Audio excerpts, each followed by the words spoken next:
Do you really know Selandia?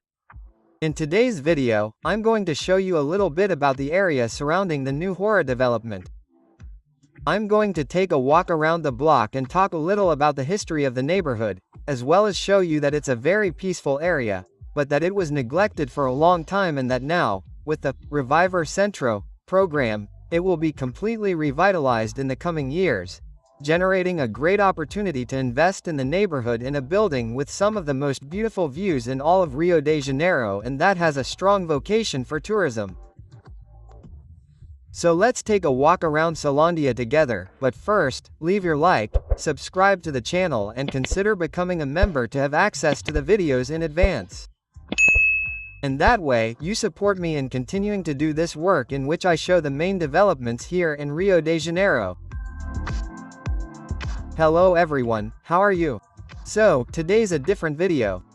I'm going to show you images of the area surrounding the new Hora development. If you've been following my channel, you already know that this building with this beautiful hardcore style clock is the launch of the month. The old Mesbla building will now be transformed into Residencia Hora. And I noticed in the comments that many people don't know the area of the promenade. And I came here to try to demystify some information that I see in the comments and that is a bit unfair.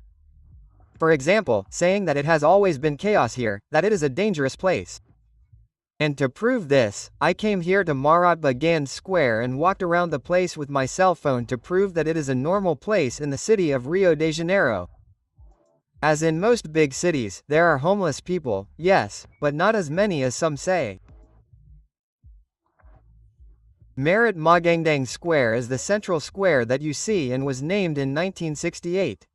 It even has a statue of Gandhi donated by the Indian government and that is in front of the Serador building, which was inaugurated in October 1944 and which also has a hardcore style, as is the case with the Hora building.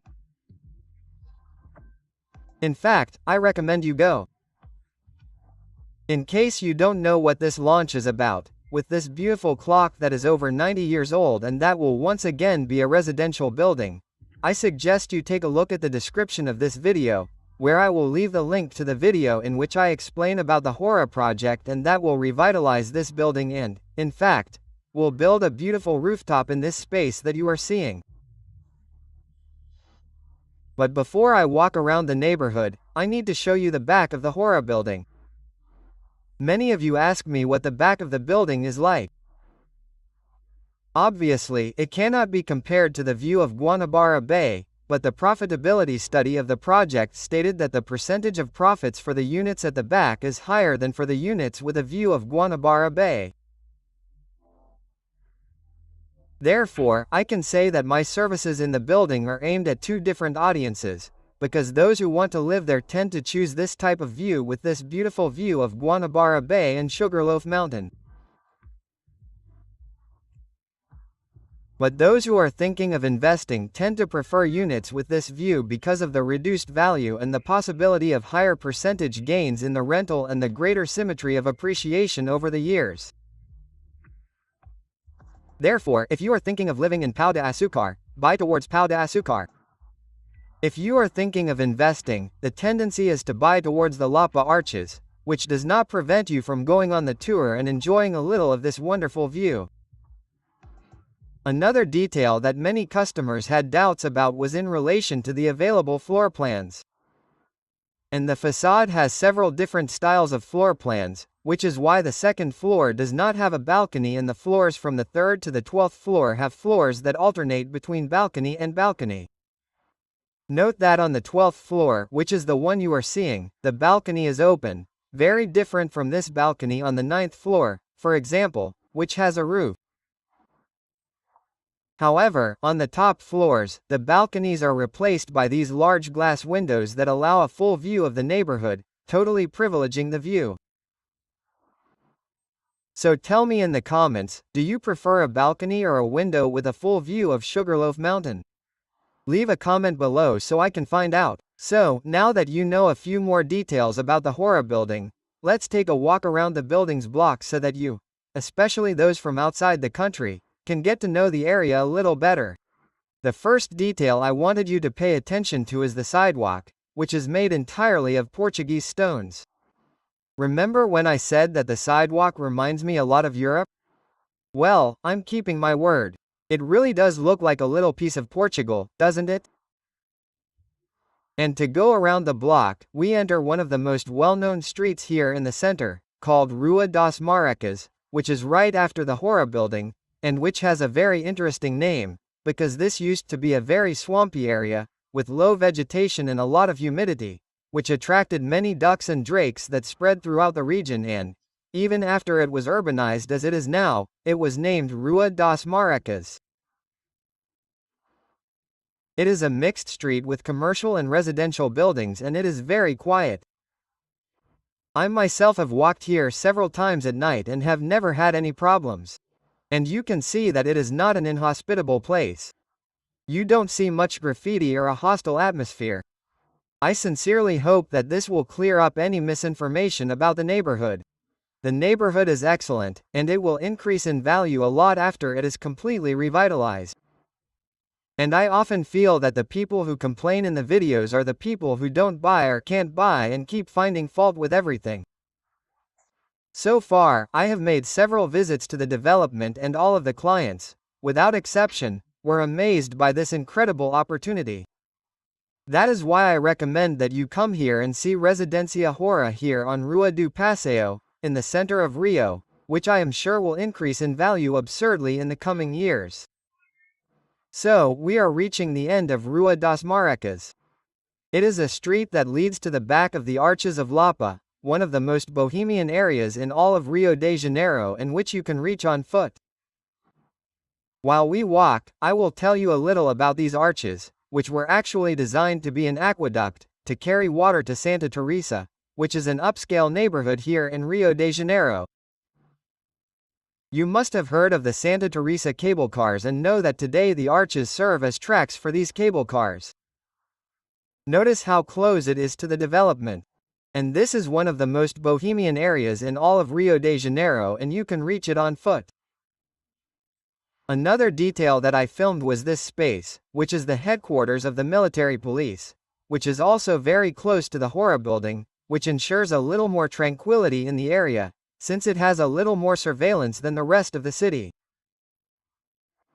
Guys, what do you think of this improvised tour here through downtown Rio? I would love to read your comments, and if you like it, I can make more videos like this. Many followers have come to me to tell me that one of the main differences here on the channel is that I show the surroundings of the developments and, depending on whether you like it, I can perhaps go deeper into this by showing more details of the neighborhoods and the developments that have been launched.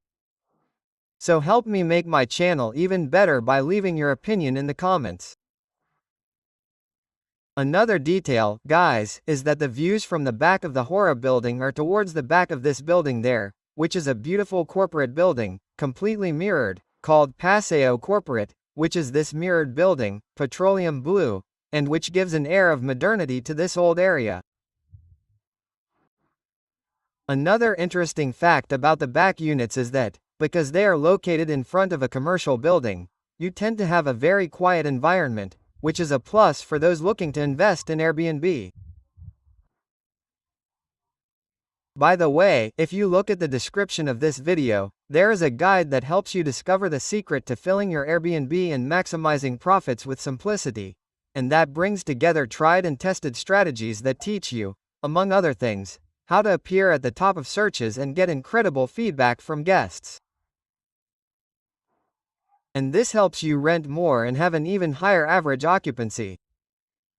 The link is in the description of this video or, if you prefer, point your cell phone at this QR code and find out more. So, back to our walk.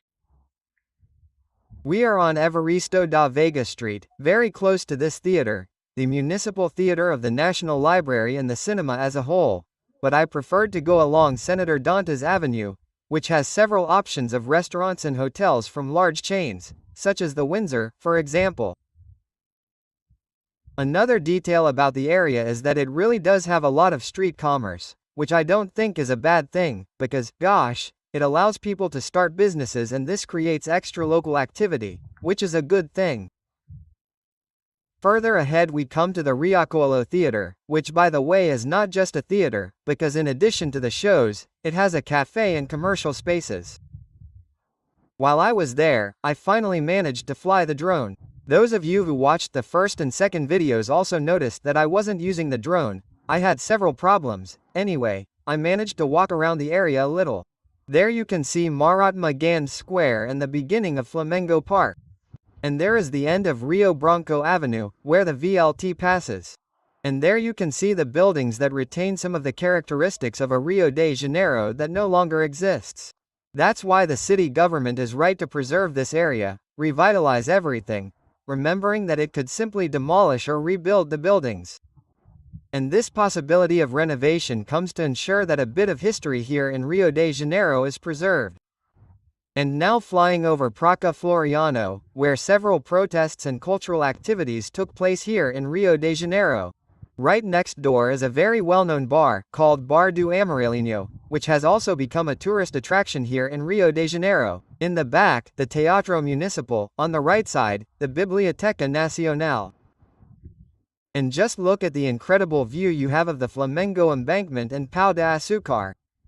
And here on the right side is Cineon, which is this building there. Imagine a building that is actually a movie theater. It also functions as a cultural center and has a Starbucks on site. It is next to the subway exit. The place is always crowded, even with that weak American coffee, but it is worth it for the atmosphere. Look at me there drinking an iced coffee from the Starbucks at Codeon. So this is the place that is in extreme chaos, where no one is allowed to go out on the street. That is dangerous and rundown. It is absurd to say that. Look at these views. Believe your eyes, the place is beautiful and anyone who says bad things about it is probably feeling jealous because they won't buy an apartment here in the Hora building. But if you are interested in investing in Nova Cinelandia, contact me on WhatsApp. I will be happy to show you this beautiful development.